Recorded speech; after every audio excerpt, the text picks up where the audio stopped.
Hello everyone, welcome to Class of Criticisms. Today is my first recording of my first episode ever. Welcome. Welcome. So today I'm going to be talking about what college is, what it's branded as, and what it's supposed to be versus what it actually is, or what it actually is in my experience, and I'm sure many people's shared experiences here. So if you're interested, keep listening. This will be an interesting sort of take on maybe an unheard perspective, or a different perspective than what you're used to hearing, so stick around. So let me begin by saying that there's this idea that college is a place to explore new ideas, to be creative, and to be successful, right? So it is a time where self-exploration and exploration of the unknown is supposed to happen. So going on hikes with your friends, exploring yourself, usually that entails doing a lot of drugs and hooking up with a lot of people. Obviously colleges don't say that, but they say self-exploration, and it's very ambiguous, and it's a wonderful time exploring yourself. Anyway, I'm here to tell you that it's not a melting pot of ideas, which is what college is supposed to be, right? You're supposed to have a bunch of different people with a whole lot of, diversity, a whole lot of different sort of thinking and ways of thinking about certain topics. And from my experience, it is not that. College is an echo chamber, like in and out, absolutely an echo chamber. On occasion, you can find people that have different opinions, or opinions that differ from the masses. And that is rare. If you can find somebody like that, befriend them. Yeah, do it, because they're few and far between. Yeah, so, if you don't echo back what these people are shouting at you or trying to get you to believe, then you will be outcasted. I'm like, no joke. If you don't hold the position as strongly, even if you hold the same position but you don't hold it as strongly as somebody else, you might get a look. Like, honestly, like, I've gotten looks before about having a niche opinion on something. I didn't necessarily disagree with them, I just didn't fully agree with them, and they were confused about it. They looked at me like I had, like, I don't know, a giant scar like running right between my eyes or something. Like, just this look of, what the heck, man? Why don't you believe the same thing as me? Like, you're just a... Anyway, it really is like that. Like, you'll see if you go to college, or if you're at college and you talk to somebody, or if you're already at college and then you know, I guess. But yeah, it claims to be diverse, but I'm just not seeing it. I'm really not seeing it. So it is accepting of people who are normally outcasted, which is great, which is fine, but usually those people have sort of similar ideas about society, and it's great that we can include them in something, and that they can feel like they have purpose, and we can give that to them, and that's great. I love that. But having a university take the opinions of a minority or the outcasted and sort of preaching that to the people they accept is like preaching to the choir, I guess. It's not good for... I don't think it's good for a university to have a political opinion, period.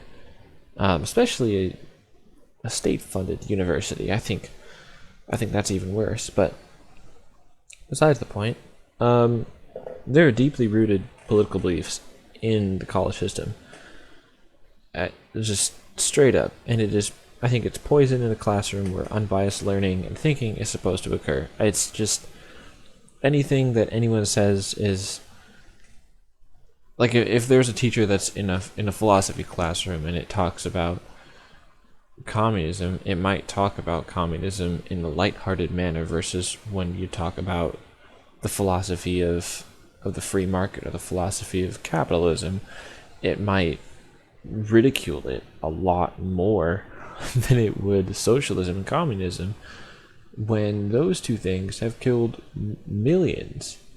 Like, there are people who are at my campus who will proudly, wave the sickle and mortar, I think, for the whatever the communist flag is. They'll wave it around like it's a great, fantastic thing, and that we should all believe in it. But I mean, really, I think it should be held in the same, maybe not as bad as a swastika, but like it literally, that kind of philosophy killed millions, and they're acting like it, is great and dandy when when I don't know, they should know their history, I guess.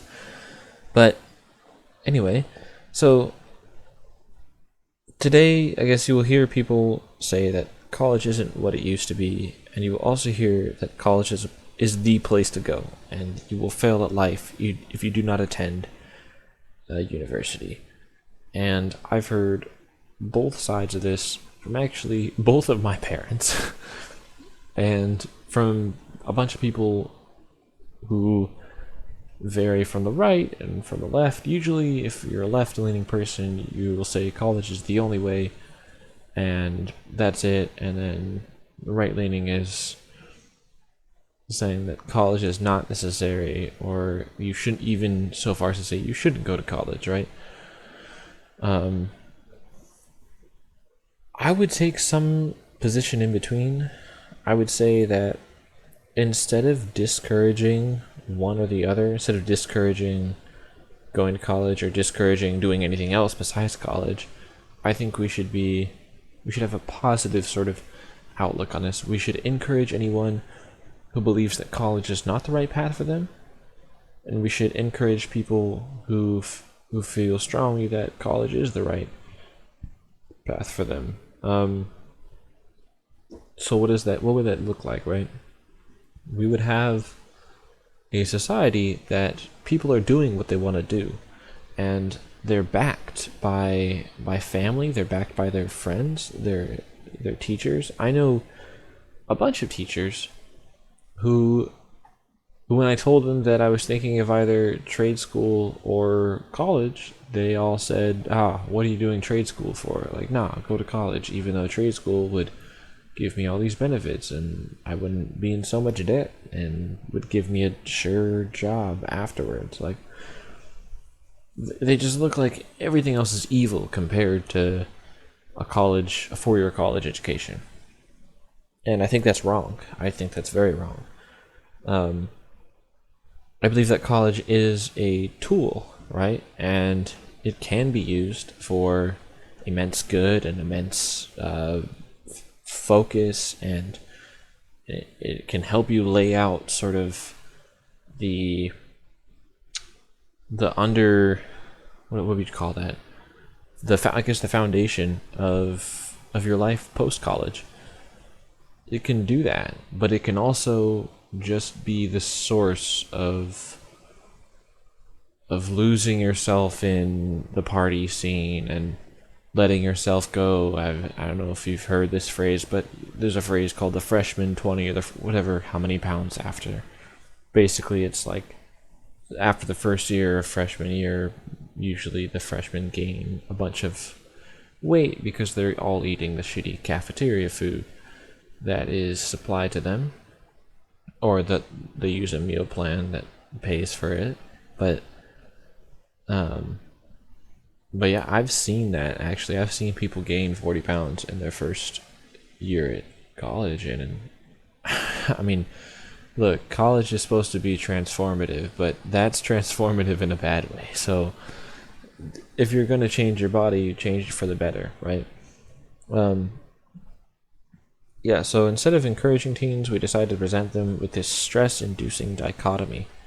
It really tears people apart from the inside. Like, I know it tore me apart a little bit. I genuinely, for a little bit, wanted to be a professional video gamer for the longest time, actually. I built my PC, I got all the equipment, I actually had a practice schedule, even. I enlisted in a tournament, but turned out I couldn't go just because like time scheduling didn't work out. But I mean, I also wanted to be a few other things that didn't require the college route, and they would require me to pay less attention to my school, to my schooling. So I was discouraged, and as a result of that, I didn't do what I wanted to do. But there was always a nudge for me to stay in the school system. Like just basically, if you do this, you'll succeed. And I think that is an okay, it's not great, but it's an okay mindset to have all the way up until the end of senior year high school. I think what a lot of these incoming freshmen are thinking is that, oh, I'll just keep doing the school system and it'll make me successful. That's not what college is. Again, as I said before, college is a tool, right? Tools don't have any inherent value. It's how you use them, right? So if you just go through school, get grades good enough to get into your school of whatever, you pass through that, you get your bachelor's or your master's, and you do nothing else but get that diploma, you will have failed at college. You will. I mean, unless that's unless that's what you wanted to do, and you love doing that, you love just passing, just getting the diploma and just doing that, you have failed college. What you want to be doing is you want to be filling up every single day with tasks that you can complete that will help you work towards a greater goal. You want to use your time as wisely as possible. Maybe don't go to a party every single weekend, right? Because you'll have fun and you'll have good experiences, but the next day you won't feel good, you won't get enough done, and it'll leave whatever you had to do that weekend, all that work that you had to do will be left for the week to come, and that stress will build. And I mean, I've seen this happen to many people, where they'll go to a party, they'll party every weekend, they'll have loads of work during the week when they're taking their classes, they'll get super stressed out, and all they want to do at the end of the week is party, or just get high and watch TV all weekend. And I mean, it's not the best, right? Because you're not taking advantage of this amazing tool that you paid so much money to use, and you're not using it to the fullest. That's just the main thing, right? I mean, I hate to see people waste their time and money and hard-earned money to just, say, F it, I'll do it later. To procrastinate your future is probably the worst thing you could do at college. And I mean, yes, sure, there's a lot of things in college that are useless and that are a product of the system, but most of what's wrong in the college environment is how people look at it, I think. Again, if we change this mindset that all you have to do is go to your classes and get the grades to pass, and get your diploma or whatever, or get your degree, right? And that's all you have to do. Then I can safely say that you've not used the tool in an effective way to help you reach your goal. I think you've wasted your time if that's all you've done, and you really need to look at what you're doing at what you're doing with this tool, right? And you need to assess yourself, you need to assess your actions, and then you need to act accordingly. whatever that means for you, the answer should be I can do more, or I can do what I'm doing better. And we should be getting better at getting better constantly. And I think I'll leave it at that for this episode of what college, is, what college is, perceived to be, what it's marketed as, and what it actually is. Anyways, thank you guys for listening. If you have any feedback, please leave it in the comments. I will probably get back to every single one of you who comment. Leave a like, subscribe, and have a great weekend.